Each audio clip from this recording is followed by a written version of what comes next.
Oh, let me get comfy. How are you doing? I hope you're well. Let me just let me know if you can hear me. I'm going to put the microphone in now. So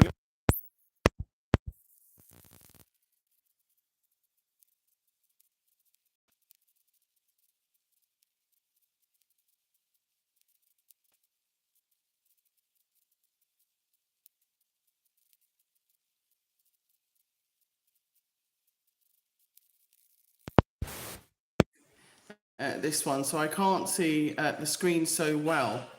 So I do apologise this week, and I'm also using this mic. So let me know if you can hear me. Mod, are you in? Mod?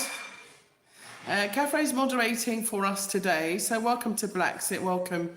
If you're new to BlaXit, welcome, welcome, welcome. Thank you for joining us here today. Um, sorry, this dress has got a lot to it, so it's really weird. One sec. Oh, that's it. I feel more comfortable now. Okay, so yeah, a bit glitz up today. I'll tell you why another time, but I hope you're well. I hope you are have enjoyed your week. I hope you've had a lovely week. And if you are new to BlaXit, welcome. Thank you for joining us. BlaXit is the channel that is dedicated to our repatriation, sorry, I was just looking for my water. Sorry, sweetheart, can you pass me some water, please? Our repatriation and our relocation back to our nation, back to our people, back to Africa. And as you can detect, I am just moving the fan, sorry about that. As you can detect, it's one of those free ones that you just put on. They're very handy, actually, particularly when you're working at your desk. It just keeps that extra cool. So I wish I'd used them before the height of rainy season. But anyway, yes, so if you're new, welcome to BlaXit. I'm Nyancho Kajabi, aka Juliet, and I am a repatriate, henceforth BlaXit. BlaXit is all about our exit of the black people from the West back to the best, and that is Africa. That's right, this is the authentic BlaXit. BlaXit is all about your return back to your ancestral home, and that is Africa. It is not the Caribbean, it is not Portugal, it is not anything else. It is not BlaXit this or BlaXit that. This is the authentic BlaXit, the original BlaXit, the one and only BlaXit, the trademarked BlaXit. Okay, so just so that you know, this is the authentic BlaXit. I want to say hello to everybody that's coming to the chat. So Amadou, how are you? Amadou, Samaya, how are you? Thank you so much for joining. Thank you to everybody that is here. BlaXit would not be going live if it wasn't for you, and we have been on air for over 6 years, and we appreciate you so much with regard to this actual program. We did have content on the channel before, because the channel was actually created in 2011. But in terms of the dedication to what we have been doing, it was Rhoda Maya who I always have to give thanks to. So Largo, Dexter Howard, let's have a look. Largo said, you're right, my girlfriend's mum buried her face in... Sorry?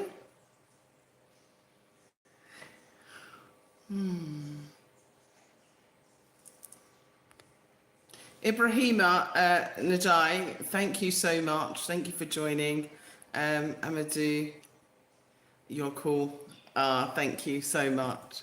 So, you know, the last few weeks have been really intensive on BlaXit. It's been very, very good. We talked about some really interesting topics. Last week we spoke about quite a few, actually, and we did end up with talking about, oops, sorry.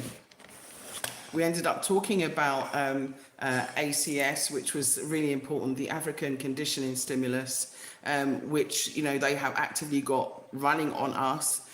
And it was so funny because after that program, something came on my feed, which was actually talking about how they're contaminating black people's DNA. And I just thought, wow, look at that. We are on the money, on the ticket. So it is important for us to look after our melanin, okay? It's important for us to look after ourselves. It's important for us to mind what we feed our minds, what we enable ourselves to be engaged into. And of course, you know, the propagation, negative propagation that they have against Africa. Things happen in all countries, you know, and that includes all African countries. But this week there has been a lot happening in Gambia as well. In Gambia as well, I will touch on what's been happening here. And also what's really important is what's been happening also in Burkina Faso. Because as you know, Burkina Faso, Niger and Mali are the three countries. Namibia is also coming along. Senegal also. There are a lot of other countries which are coming along now in terms of the African unity, in terms of us as diasporans also becoming very much a part of the African story. And that is so important. Sorry, Eno.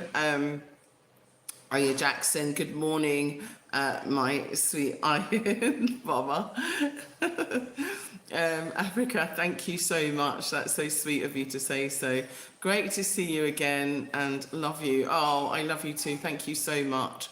I really do appreciate your sentiments and kind words. They are very encouraging and I find them very enthusiastic. They enthuse me with inspiration to continue doing what I'm doing. So I really do. And a Beast Chicken Nugget says, hello, I'm in your last live. You said that you were vegan for 3 years. I was wondering if you could give me a few tips.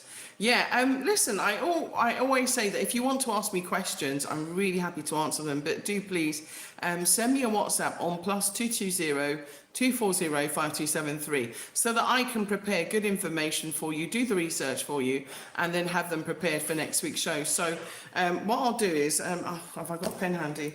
I'll take a note of that question and then I'll lead you with some. But yeah, I had, I was a vegan actually, and I could give you lots of tips. I loved coconut. I'll just talk off the top of my head. Coming off subject to answer one of your questions, everyone. So no, we haven't started the topic of today's show. But living in Africa is great because you do have access to great vegan foods. So like, for example, today I'm having pumpkin and sweet potato and aubergine and lots of other foods. No, I'm not a vegan now because since coming to Africa and the food is so sweet, it's very hard. It's very hard. The food is very sweet. So I fell off track. But I found that eating a lot of things with coconut, I ate a lot of different legumes, a lot of different, I ate soya food to make it really crunchy and crispy, and I season the fufu. So that's a really nice alternative. Meat is getting those soya chunks and making them in seasoning until they expand, and then seasoning some fufu flour, which is yam flour, and mixing them, you know, with the seasoning, and then deep frying them. Very delicious. I even had that this week myself as a snack because I really do like them. I still like them. I still enjoy eating vegan food. I still love a lot of raw food, so I still eat like coconut salads with raisins and avocado and a lot of different beans in them. I really enjoy that. So those are a few, you know, vegan tips, vegan food that I really enjoy that I still eat. Yeah, I still drink my carrot juice, and so being a vegan, I used to juice a lot. So I used to make like my own what I used to call lemonade, which was made with apples and lime. So I would juice the apples and then put a small piece of lime in there, and oh, it's delicious. Yeah, so I mean, I actually know I love my food and I love my drinks. Yeah, I still love drinking the baobab and so on and so forth. So Africa has so many beautiful fruits for you to eat and choose from, so it's really easy to stay on track if you love fruit especially. And of course, like today, I'm still having okra, so I still love my okra. So there are lots of things that you can eat as a vegan and stay on track. Okay, there are lots and lots and lots of things that you can eat as a vegan. You can still eat all different types of rice. You can still make vegan biryani.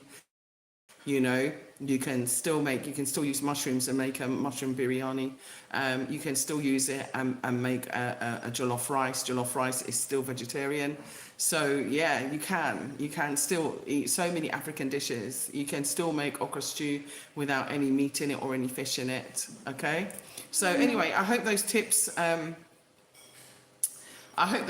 helped you, and I'm going to go on to today's show. Thank you so much. So firstly, I wanted to honor someone called Simon Harding, and I want to give a special thanks to a few people that have been in contact with me this week pertaining to repatriation. So Chavez, thank you so much, sweetheart. Thank you so much for contacting me. Thank you for getting in contact, and thank you for allowing me to be your guide in terms of your repatriation back to the motherland, back to here in Gambia. We are broadcasting here in Gambia. I am a repatriate, as I said. I left the UK in 2019. I first came to Gambia in 2011, and I loved it so much. I decided that this is where I wanted to retire, this is where I wanted to live, this is where I wanted to be, this is where, I wanted to raise my last child. So this is really, really important to me. So Leslie, the one in the middle, hey, how are you, the one in the middle? Leslie Montesir, thank you so much. And come ruin my life real quick. Oh, you're so funny. Okay, in a glow. How are you, in a glow? Africa is blessed with many different fruits, definitely. Eno, how are you? Yeah. Eno says, welcome, Mark. You have been my inspiration and a great blessing to me and my family and Africans as a whole. My family pray for you and your family. Oh, gosh, you gave me goose pimples. That is so sweet. Oh my gosh. Oh, you got me pulling my hair. Thank you so much. That is so sweet. I appreciate that so much. Okay. Thank you. That is lovely of you to say so. I'm trying my best, and I'm doing what I can to share information and to also be your inspiration, because I want to remind you that Africa is wonderful. I want to remind you that Africa is great. Africa is not perfect, just the same as the West is not perfect, but it is definitely a work in progress, and we have to appreciate how wonderful it is. I've been living here, like I said, permanently since 2019, and my only regret, as I've said in public and in interviews before, is that I hadn't done it sooner. I wish I'd done it sooner, that's all. I wish I'd invested sooner, particularly in land, because land was far more cheaper before then than what it is now. Not to say that, because BlaXit still has plots for like $1,000, in Bussorah. So you can still get plots of land for like $1,000. So, and there are only 2 of them, by the way. So, and I am supposed to do a program promoting that, and I am going to get onto it. And like I said, I wanted to I remember Misha Court as well, because she passed away, and she was one of my heroes. Can I have the other phone, please, Kath, if you don't mind, my love? And some water, please. Oh, I think they're eating. Did I disturb your food? I'm so sorry. No, the other one. My one. Please. And, oh, no, not that one. The other one on the side. Isn't there one on the side? Oh, can I have water then? Sorry. Sorry. Water, please. Oh, water. Yeah. Thank you so much. Sorry. It's always good to keep yourself hydrated, especially when you're a vegan. Very important. Now, I did want to talk about the special lady that passed away. Who was an activist. Last week, I was also supposed to talk a lot more about Nkrumah, because he was one of my heroes, and it was actually the anniversary of his birthday, and we didn't really go into it, and I did say I would do it at the end of the program, and I'm hoping that I will be able to touch on them both then. But I do want to talk about a man called Simon Harding. who is less known. And I don't know if you know about Simon Harding. Let me know in the comments if you know about Simon Harding, because I do want to share some information about some people that have done revolutionary things that are sometimes forgotten. Okay, and so Leslie Mondier, thank you so much. You're so beautiful. Oh, thank you. You're so lovely. Okay, Kim Empire says hello from Cambodia. Cambodia. Wow. Listen, welcome from Cambodia. Thank you, Khmer Empire, because I've never had anyone on from Cambodia before. So thank you. Tell your friends to join us here on BlaXit. Okay, that's very important. I do want to reach all my brothers and sisters because this is about us uniting as Africans. You know, I see myself as a self-appointed stateswoman for the diaspora, okay? Talking to everybody in Africa for us to unite, for us to come together, because it's high time that Africa united as a continent, and that includes its lost brothers and sisters that were taken by force in a genocide, in a war, you know, by no choice, by torture, by pain, by death, by blood, by stealth, by theft, by kidnapping, you know, by no choice of their own. Okay, so yeah, I just wanted to say that, you know, because we were taken out of Africa, that doesn't mean that we stop being Africans. And so this is about our unity. It's us coming together. It's us having that fight.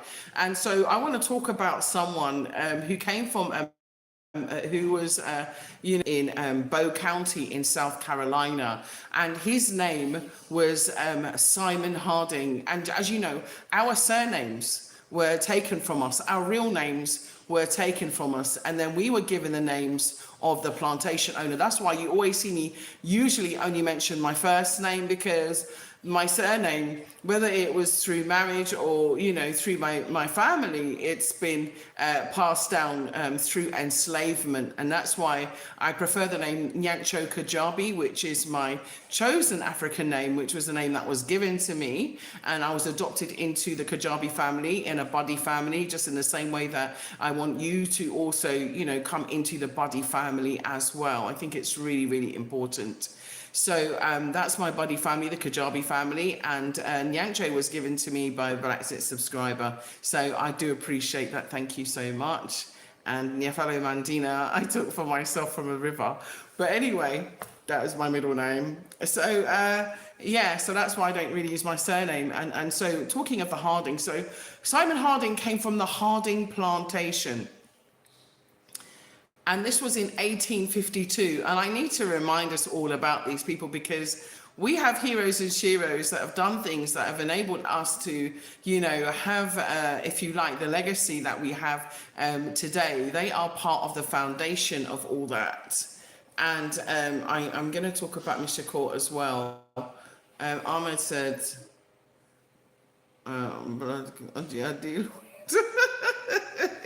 Ahmed, what are you talking about? Have I missed something? I love your accent. Okay.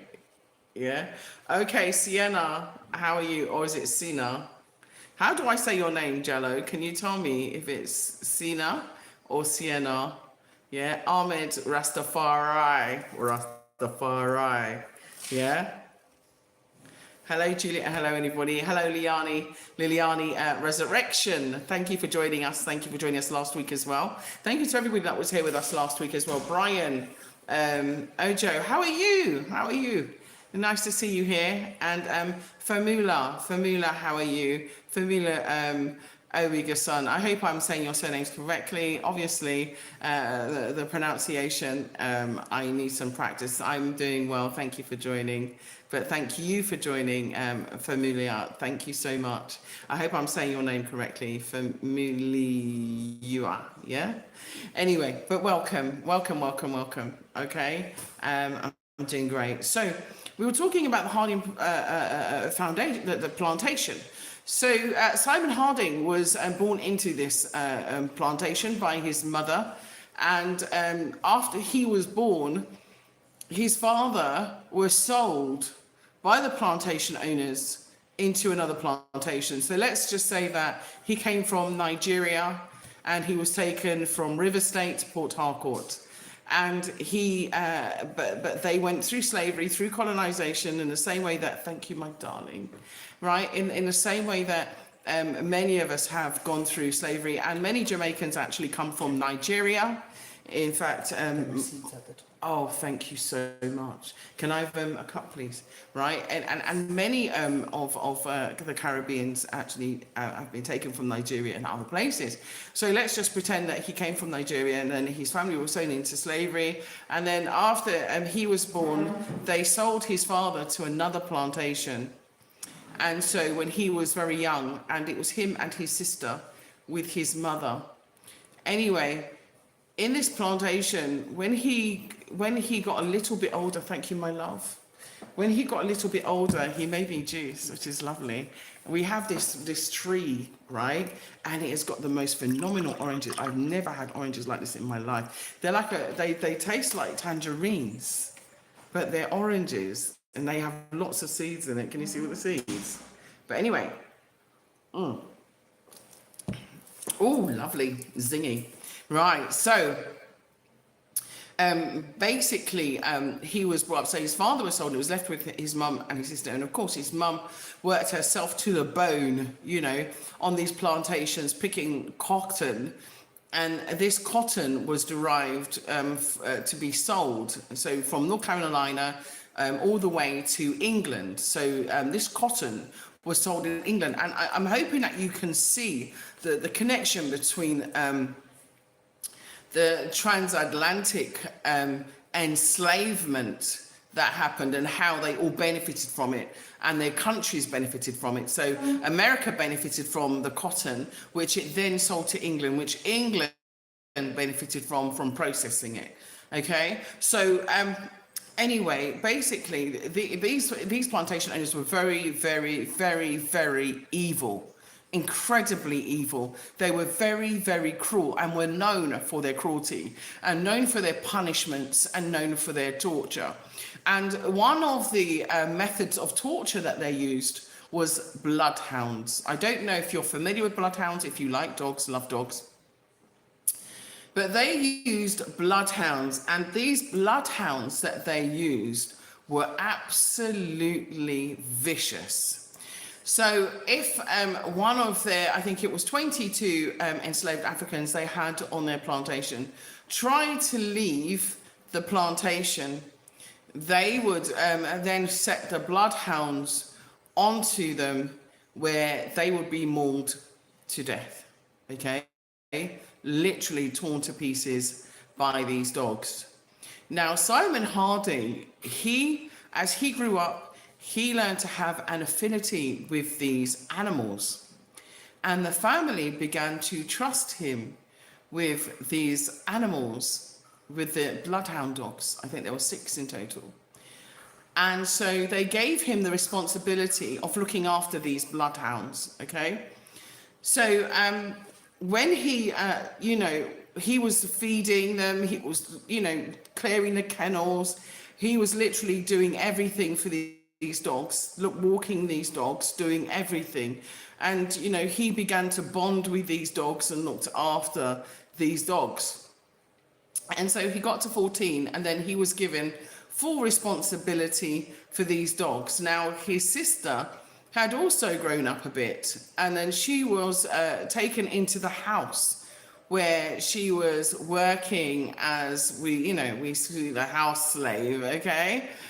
Or house enslaved African, let me put it that way, okay? So she ended up working in the house. Now, what happened was that not only did they use the dogs on people that were running away, because they didn't want to be in slavery anymore, they were, given one meal a day, and sometimes it was just like watery cornmeal porridge, or what you call pap, and occasionally they'll be given some rancid bacon, which also kind of relates to me why some of us have certain eating patterns today.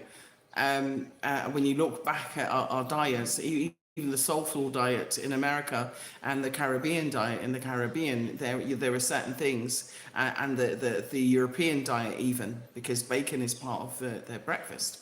So anyway, so they would also use the bloodhounds when they had whipped people very close to their death, and use the bloodhounds to finish off the process while other enslaved Africans watched, in order to traumatize them and to keep them in place. So they would use threats like, we're going to feed you to the bloodhounds, okay, in order to keep them in line. So what happened was they had an overseer, and they had like the father, and they had the daughter. This is of the Harding plantation family. Now the mother had died, and that left the daughter, the brother, and the son. Now the father, who was a wicked, evil man, had raised his son Jasper. His name was Ernest, his son Jasper, to be also a wicked, evil man with absolutely no empathy. And they were so cruel and wicked to the enslaved Africans. Literally, they would get whippings just for being accused of things that they didn't do. And they had an overseer. Now, when this story starts to get interesting, is because the overseer that they had took an interest in Simon, who was the enslaved African who was looking after the dogs, his sister. And she tried her best in order to avert his interest, okay? She did everything. She tried to cover herself. She tried to avoid being in the same location or area as this overseer was. And in the end, it was like she couldn't avoid it. She couldn't avoid being near him. So he started to make advancements towards her, okay?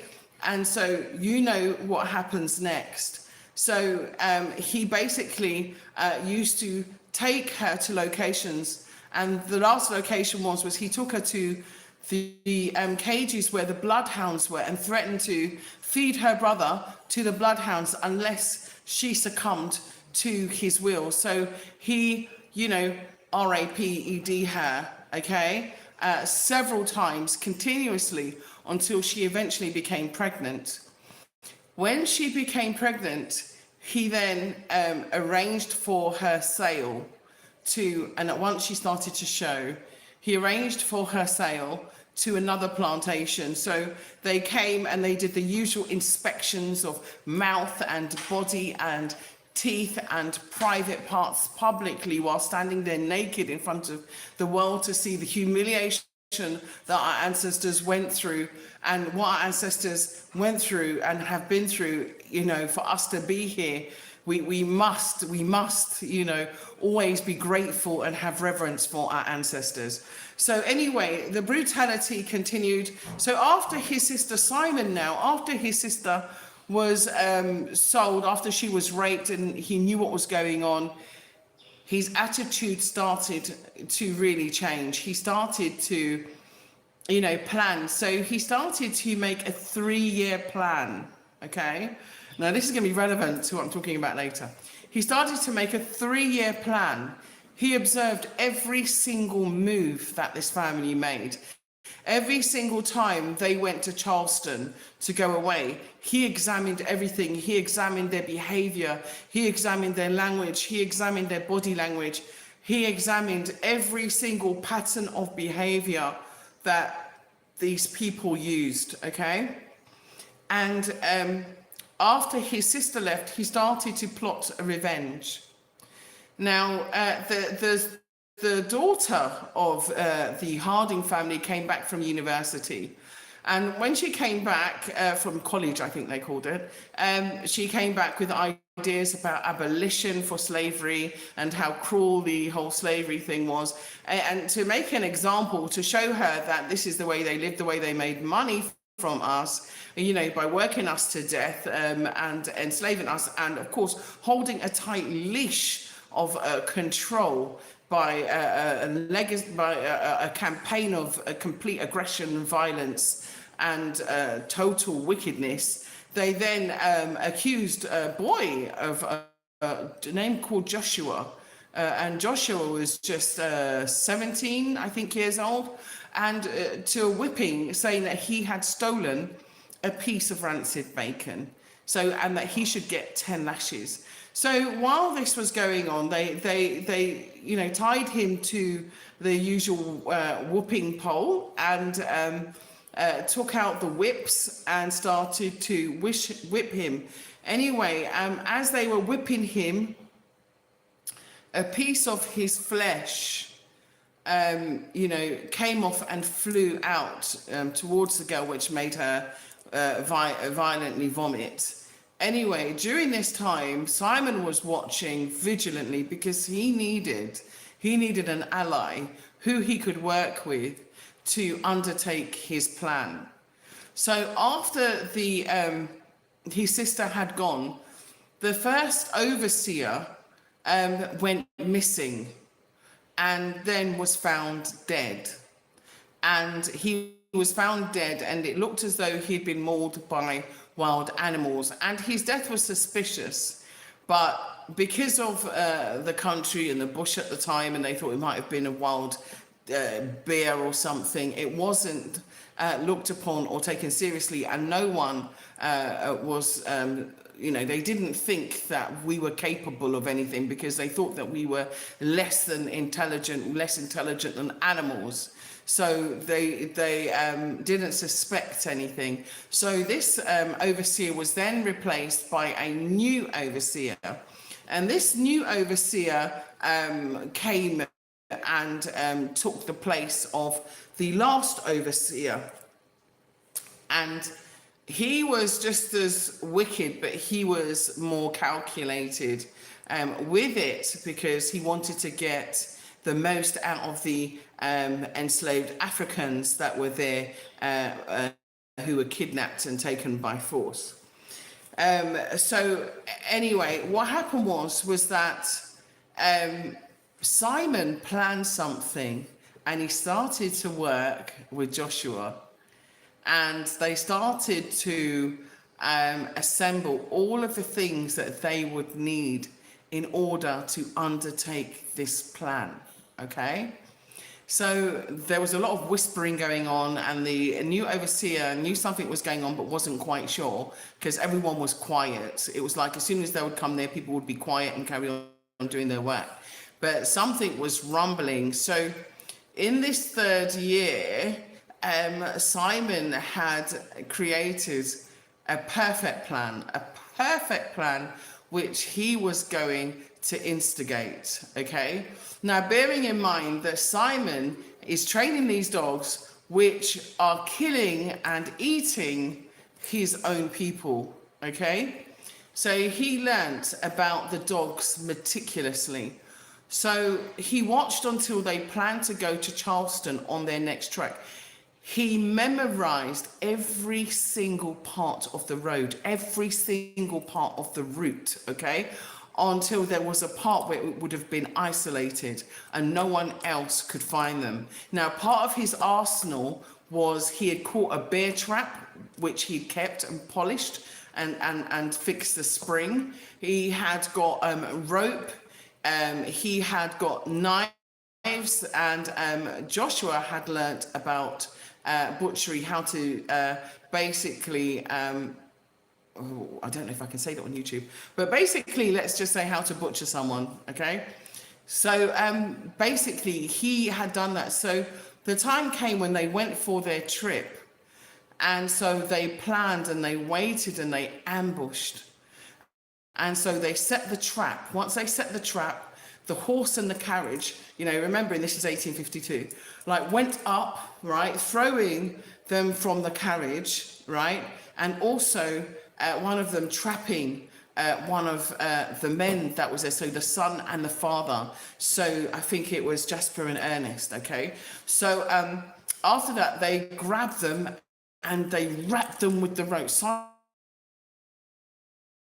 okay, and tied them up, and then used the knife. They knew, and they waited till winter. so that their blood would congeal, so there wouldn't be a lot of blood for any dogs or anything to find, so that they would kill them slowly so that the blood wouldn't come out from their bodies. And so they did that. They took their clothing and they tore it up and they put it all over the area of that particular part of forest, and they broke up the carriage and they put it in the ravine and they set the horses free, and then they slowly killed them and carved up their bodies. And then they had these containers, what they called salt containers, that they used, and they got rid of most of the bones, but they kept the flesh. And then every 2 weeks, they kept them in these containers. They would feed their flesh to the dogs. The very dogs that had been eating enslaved Africans. So they kept their flesh and they fed them to the dogs. Anyway, after the period of time had passed, where they were supposed to return from Charleston had passed and no one had heard anything, and the overseer started to get nervous, started to get frightened, because he had to do all of these bills of lading for the stockpiles of cotton, and also new enslaved Africans and selling of certain Africans, because they used us. They used us as animals. They used us as objects, not as people, okay? So they bought and sold us, and also our children, you know, our husbands, our wives, our children, yeah, our cousins, our aunties, our uncles, everybody, they sold them. So after this period of time had passed, and they had effectively fed them both to the dogs. So they basically had been fed to the dogs. So then they called the sheriff's office. I think they called it something else then. I've forgotten what they called the police, yeah. They called the sheriff's office. I think it was in, I've forgotten what his name was, Bacon or something. No, Thorne. I think his name was Thorne. Okay, so they basically started an investigation and was looking to find out, you know, what had happened, you know, what's happened. Anyway, after the investigation, they interviewed everybody, and they found Joshua to be a bit nervous. And they felt like Simon was withholding information, because they found bone chips that looked like human bones by the dog cage. But Simon said, no, I slaughtered a pig. I slaughtered a pig for the dogs, which he routinely done. So when they found blood on his clothing, he said, no, it's where I slaughtered the pig, and these, you know, bone chips are from the pig. Anyway, as the investigation started to close in on them now, they fled. Yeah, they have planned their escape, okay? And so they left the dogs, yeah. I am, but I'm not frequently on TikTok, Osifu, yeah. So they fled, they disappeared, and they looked for them, but they could not find them, okay? They could not find them. After the daughter, yeah, had heard, I can't remember what her name is, yeah. After she had found out that they had fed her father, sorry, after she had found out that they had fed her father and her brother to the dogs, she put the dogs down. She had the dogs killed as part of remembrance of her father and her brother, because that was the only remembrance that she had of them. So she had to bury the dogs. So she killed the dogs, and then she set the other 22 enslaved Africans free, and she went up north to go and join the freedom campaign with the abolitionists. Now, why am I talking about this? I'm talking about this because Simon Harding started a revolution in South Carolina. As his story started to get passed down, because people had sworn, you know, to secrecy. Other enslaved Africans had sworn to secrecy. I forgot to tell you about his mum, which was also a catalyst for his behaviour. His mum, after his sister was sold into slavery, his mum got sick um, she just couldn't afford to lose another child, and so she stopped eating, and then she starved to death. Okay, so that was another reason. These are the things that they don't tell you about slavery, and why they want you to forget. No, let's not forget. This wasn't so long ago. Okay, this wasn't so long ago, and so the death of his mother was the final catalyst that pushed him over the edge, that made him want to get revenge. Okay. Now, I'm saying, right, this story we should always remember, because it's very, very important, okay? Because these are the small revolutions that happened that enabled us to be free today, that has enabled us to come back to Africa today, that, push forward the abolition of slavery. It wasn't them, it was us. If we didn't feed them to the dogs, yeah, she would not have gone, pushing for the abolition of slavery, in which, she did. If we hadn't fed them to the dogs, if Simon hadn't fed them to the dogs, those other 22 enslaved Africans would not be free. Okay? And so why am I telling you the story? Is because we need to have the same approach with reparations. We need to have the same approach of reparations, and we cannot forget Ms. Shakur. We cannot forget all of those people that have been, Kwame Nkrumah, an important part of us finding ourselves as Africans, as part of us, standing up for what we want. Captain Ibrahim Traore, part of what he is doing and has done for us is incredible, because he's feeding them to the dogs. He's getting his gold back. He's getting his people back.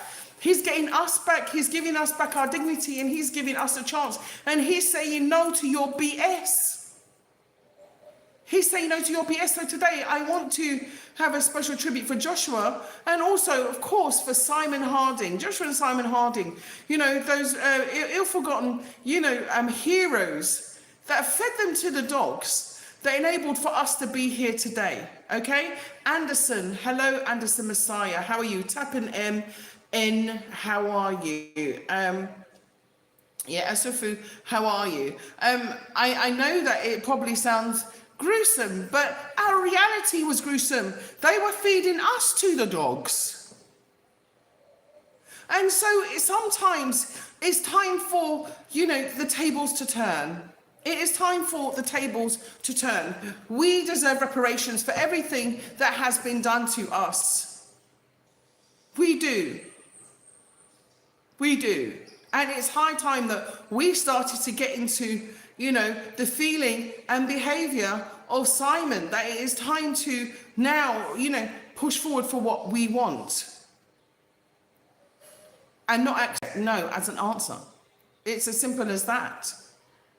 Because Africa is on the rise now. Africa is on the rise now. And now one of the things that happened in Burkina Faso, there's two things that I want to talk about, and also Gambia as well, because, there was an incident that happened in Gambia this week, and the people stood up for themselves, and I'm very proud of, obviously I think that people that are law enforcement, they have a job to do, okay? But I also think if you think there's an injustice, you also have, a voice as well.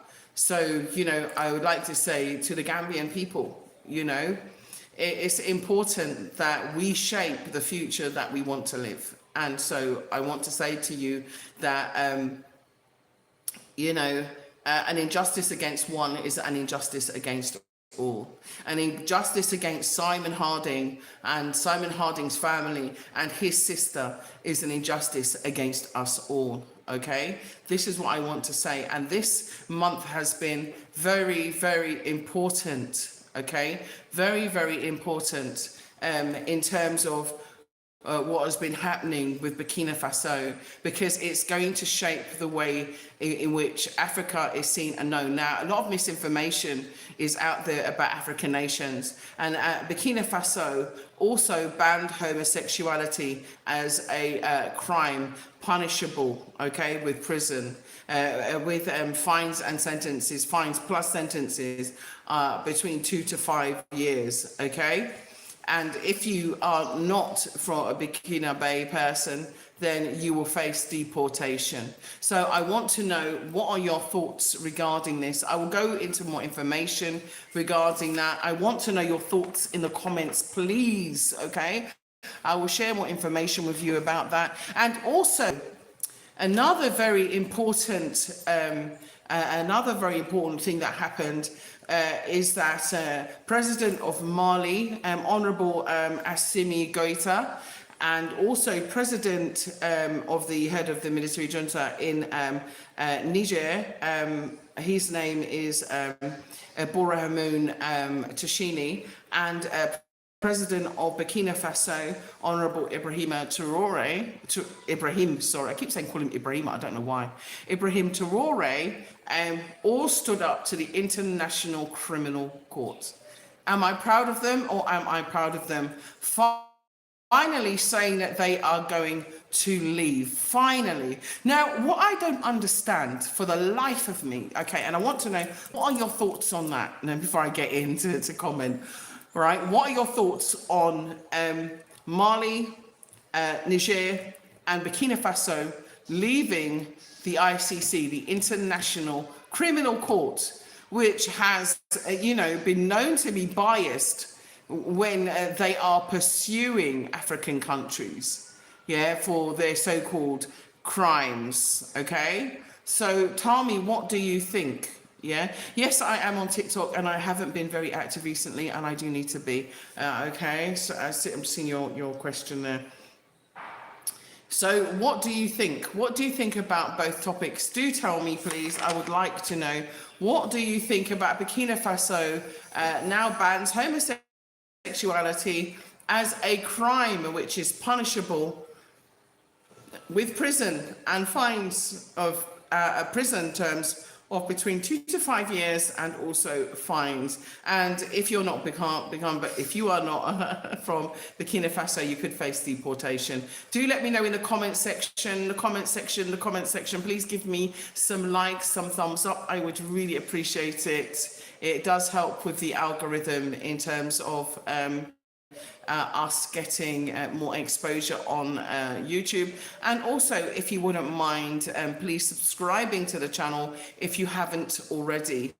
And I would like to say hello to Silky, and I would like to say hello to Selma, and I would like to say hello to Fatima Idris, and of course Shabaz, and everybody else that has been in contact with me, and Dr. Chi, everybody else. Okay, so I want to know, what are your views? Okay, what are your views on that, please? Yeah. Okay, so Obi says hello. Okay. Campso said the Sahel are right to leave. Thank you. Yeah, the International Court has never prosecuted America for its atrocities against other countries that they have invaded. Yes, I agree, because the weapons of mass destruction. Talk to me about that. Tell me about what George Bush and Tony Blair did. Why have they never faced any reprisals? And I'm going to tell you why. Because before the ICC was put into place, there was something which was called the Rome Statute, okay? So the Rome Statute was created in 1998, yeah? This is before the ICC, which was created in 2002, or put into force in 2002.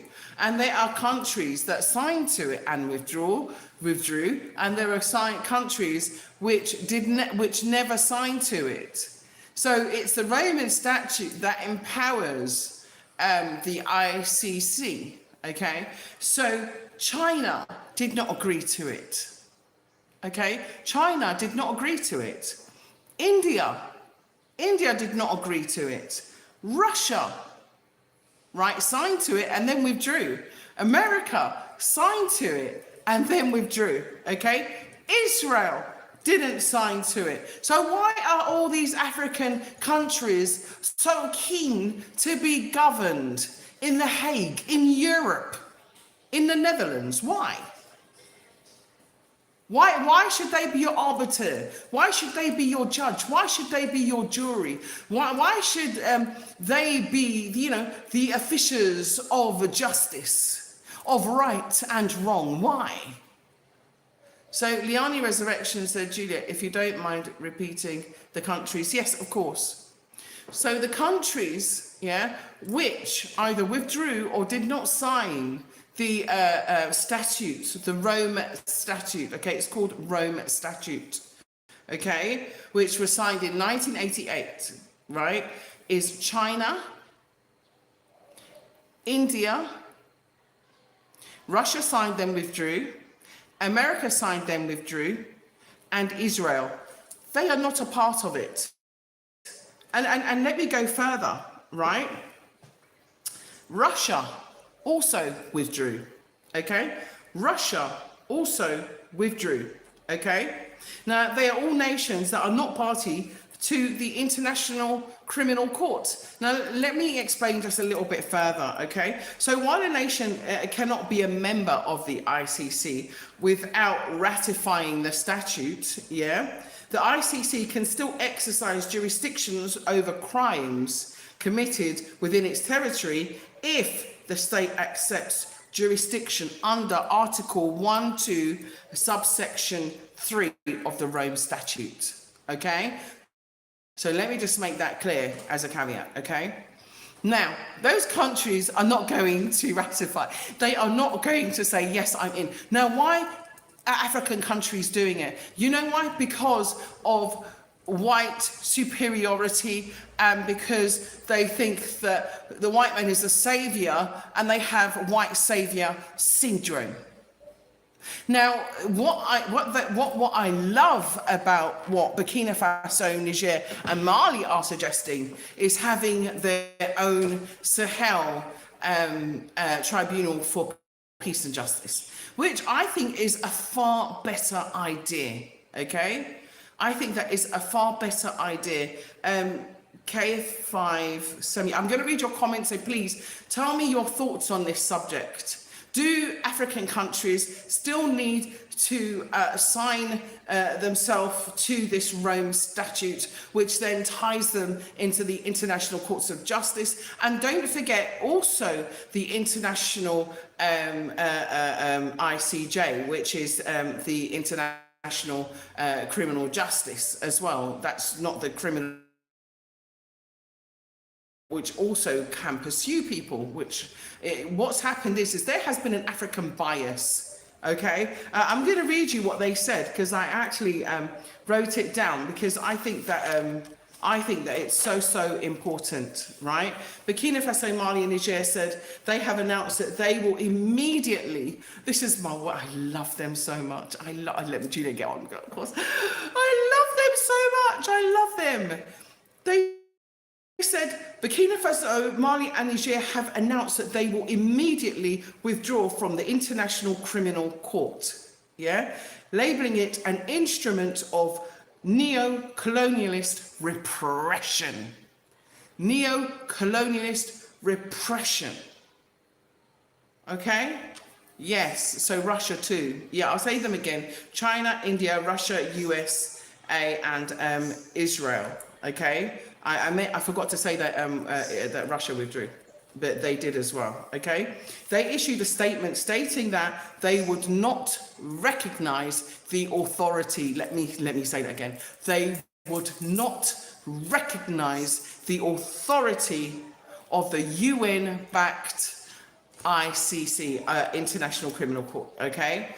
Based in The Hague, in the Netherlands, okay? And you know what the Netherlands have been so responsible for in slavery. That's why Africans, we need to think, African leaders, you need to think, before you start going and signing all these things, going and pulling your country into all of these things, think about the long-term ramifications and think about who's heading them. How can you think, okay, now people that enslave me, these people that are racist, that hate me, are going to want to do justice by me? No, they're going to use their justice against you. And this is exactly what people have been saying, is that there has been, unyoked and high levels of bias towards the ICC targeting and going to prosecute African countries out of the 33 cases, okay? I think nearly all of them bar one included an African nation. Now, come on, okay?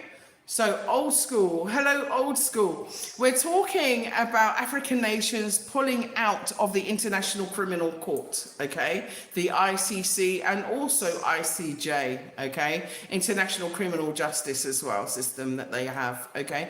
And so the reason why we're talking about this is because Mali and Niger and Burkina Faso have all announced that they are pulling out of the ICC, pulling out of the International Criminal Court, which is a court which is basically backed through the UN, which was created by the Rome Statute in 1998. Now, what say you? Okay, so Liliani Resurrection, I'm coming to your comment now. Juliet, you probably don't know that Papalapua was inherited in August, i.e. violations of the kingdoms of Hawaii. No, I don't. Tell me more. Tell me more. Yeah?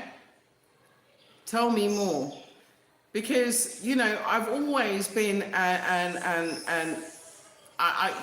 advocate, especially for West Papua and for the Melanesians and the Melanesian islands and what they're doing, especially West Papua, what they used to call Guinea, okay? New Guinea, okay? It's West Papua.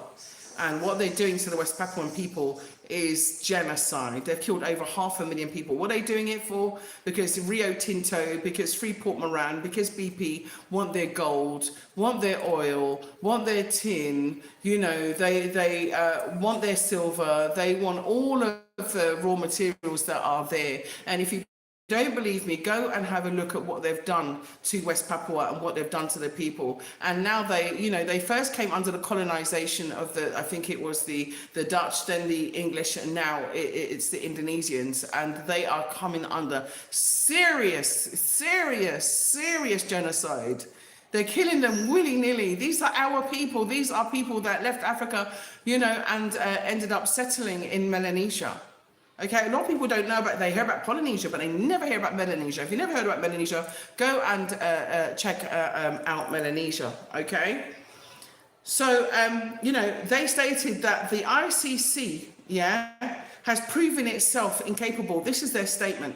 They said the ICC has proven itself incapable of handling and prosecuting proven war crimes. Just like I said, when we talk about, you know, the war crimes that happened in Iraq, when we talk about, you know, weapons of mass destruction that never actually materialized, Tony Blair and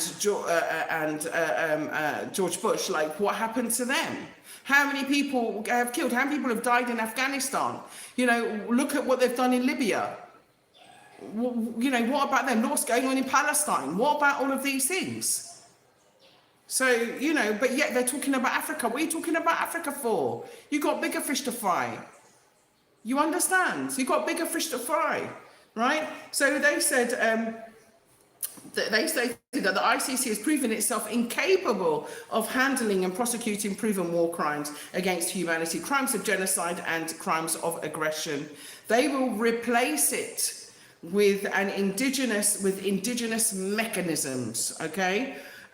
One of consolidation and peace and justice. And they accuse the ICC of targeting less privileged countries, which is true.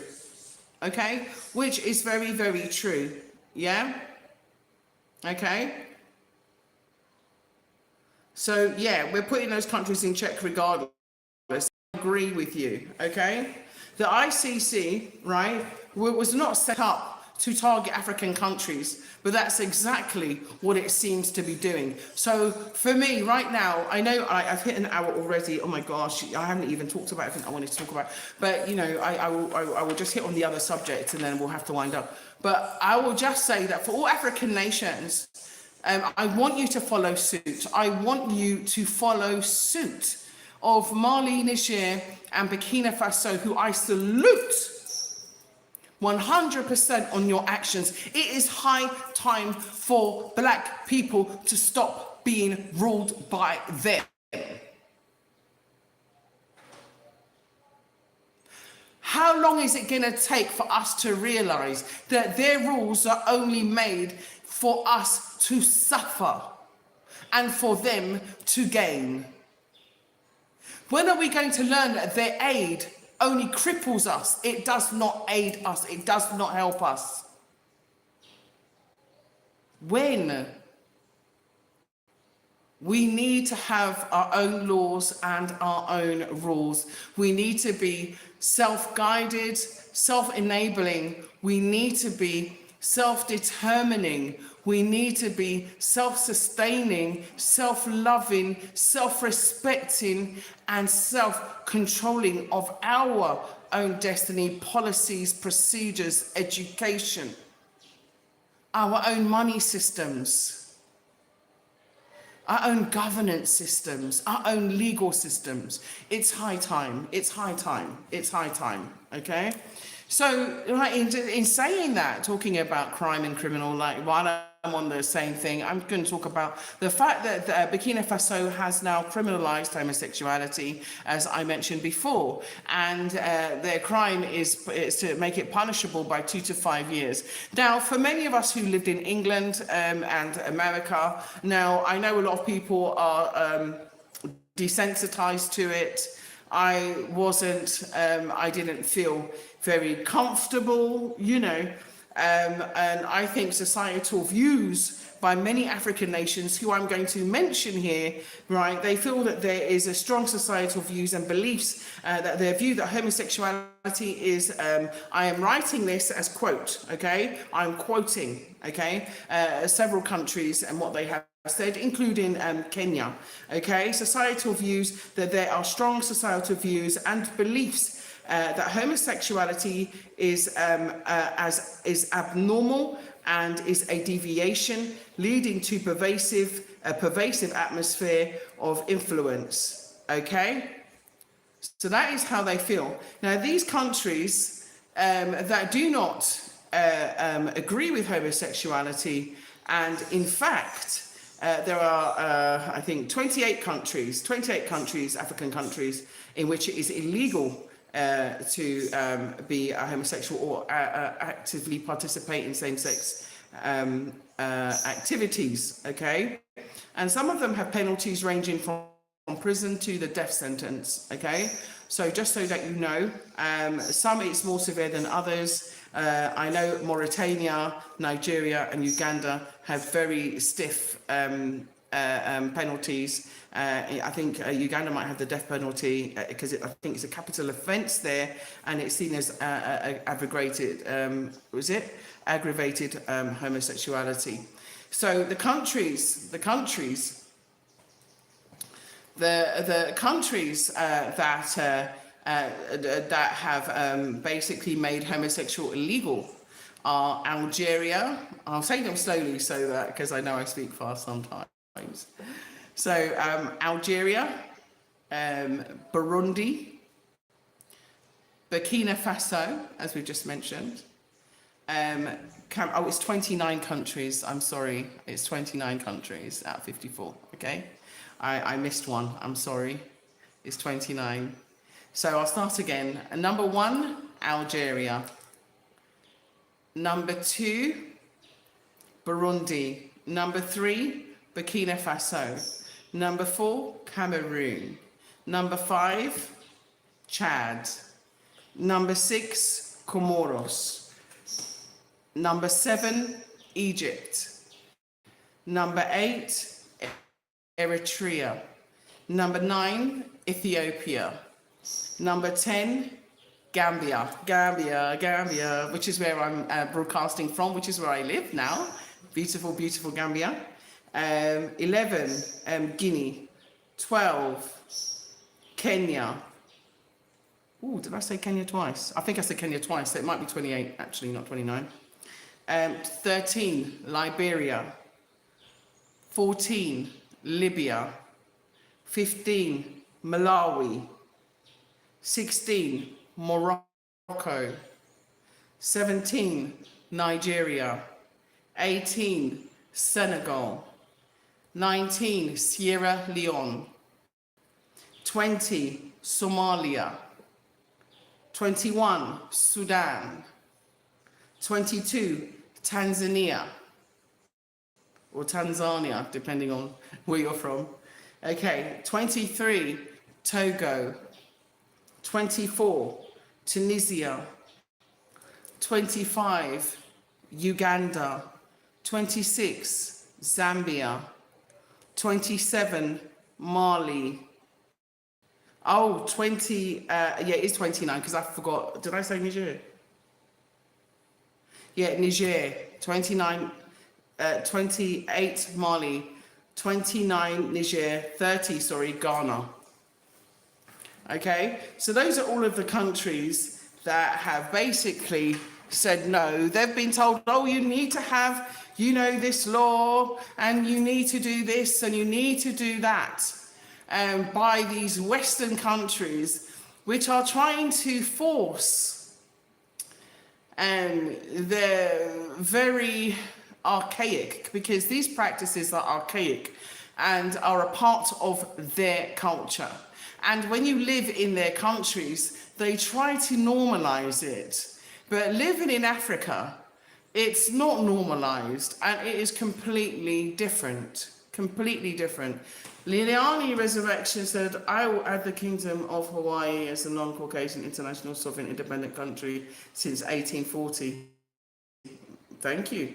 Okay, Liliani Resurrection said the kingdom abducted from slavery and before any country with free healthcare and education system past Cambridge and Oxford. Keep it coming. Keep it coming. Share the information.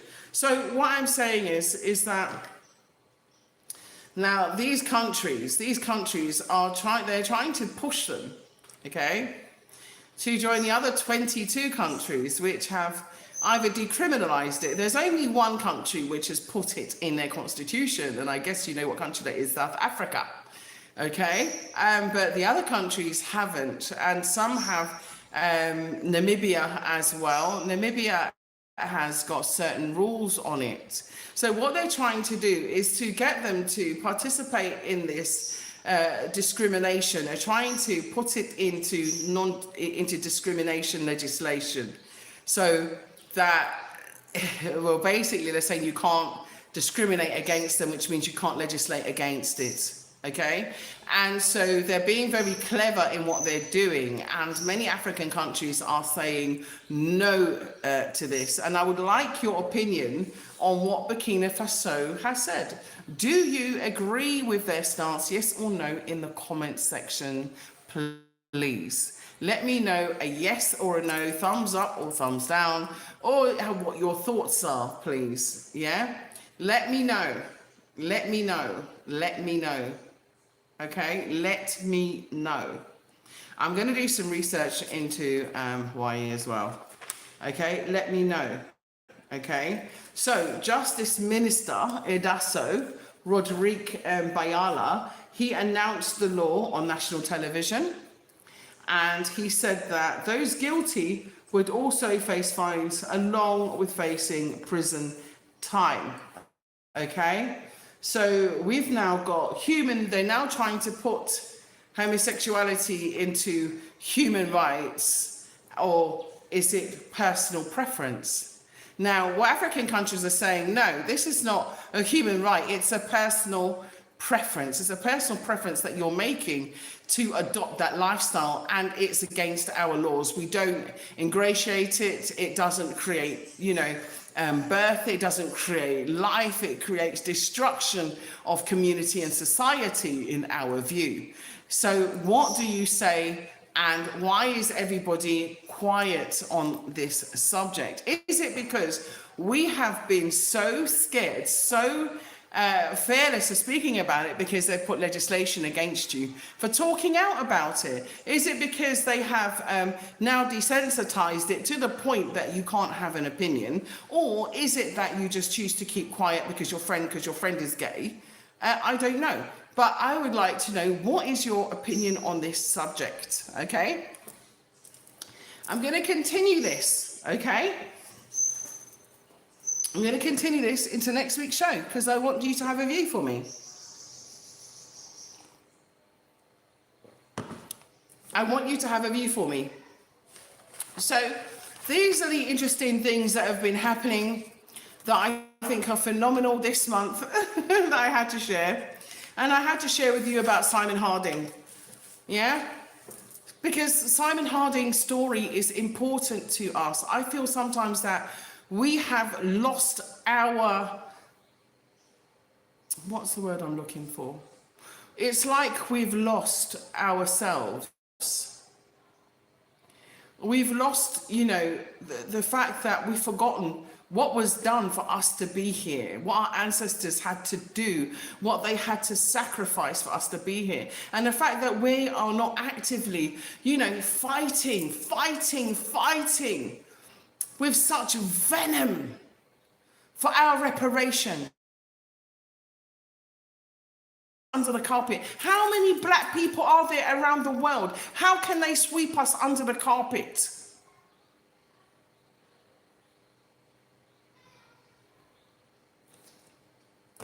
Like I said, we have to stand. They say if you stand for nothing, you fall for everything.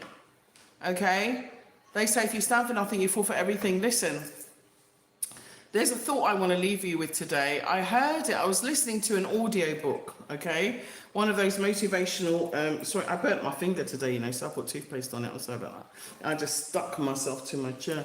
Right, I was listening to an audio book, and this audio book asked me a question, and I'm going to ask you, I'm going to leave you with this question. I've asked you about what you think. Okay, so Javel's come in. Okay, Gina, I will email you. Okay, thank you, Liliani. Yeah, I think these African nations have bigger fish to fry. I think that it's absolutely not. That's not the case. I think this is a very, very, very, very, very important issue. I think the ICC is a very important issue. I think this situation regarding homosexuality is a very, very important issue. Very important issue, because I'm looking 7 gens on. I'm not looking at now, and I want you all to think about this, yeah? What is the legacy that you are leaving for your family 7 gens on? Not this next gen, not your grandchildren now, but 7 gens on. That's how other people think. And that is why the ICC is so important. That is why. What other fish to fry does Africa have? Is it fair that our leaders can then be charged? Those leaders that are trying to free us? Those leaders that are trying to motivate us, those leaders that are trying to inspire us, those leaders that are taking back our resources can then be unfairly accused and charged by the ICC?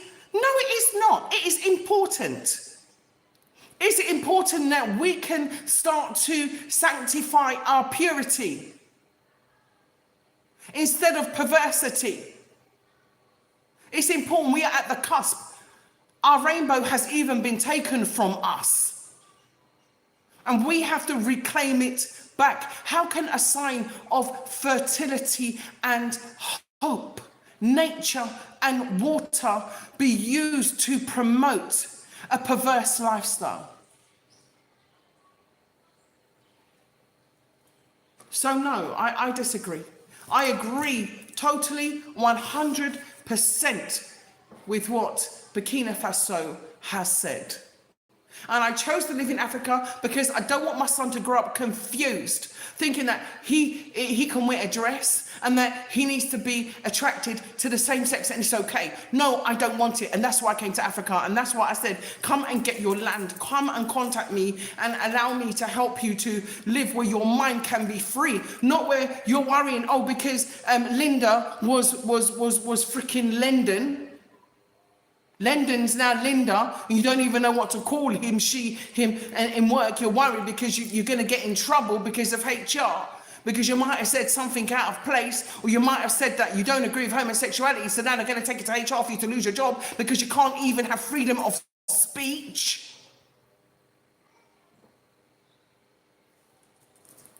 Anyway, I leave it there. Like I said, I'm leaving you with this thought. I know for me, for my seventh gen, they have land, they have farming land, they have land they can build their houses on. Land lasts forever.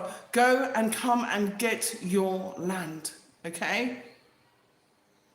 Do not leave it, because land is becoming scarce. Everybody else, every other nation is coming to Africa and taking their land except for us. We need to come back and we need to claim our birthright. Okay, I'm just saying, because I have to say how I feel is important. Okay, it's high time for Africans to come back, bring your skills, bring your ability, bring your investment. Okay, and allow yourself to unpack all of the trauma that has been loaded on you, all of the pain, all of the hurt, all of the conditioning, all of the programming. Come and unload it and unravel in nature among your own people, okay? So BlaXit family, BlaXit family, BlaXit family, I want to thank you so much, okay? I want to thank you. You know, I love you, okay?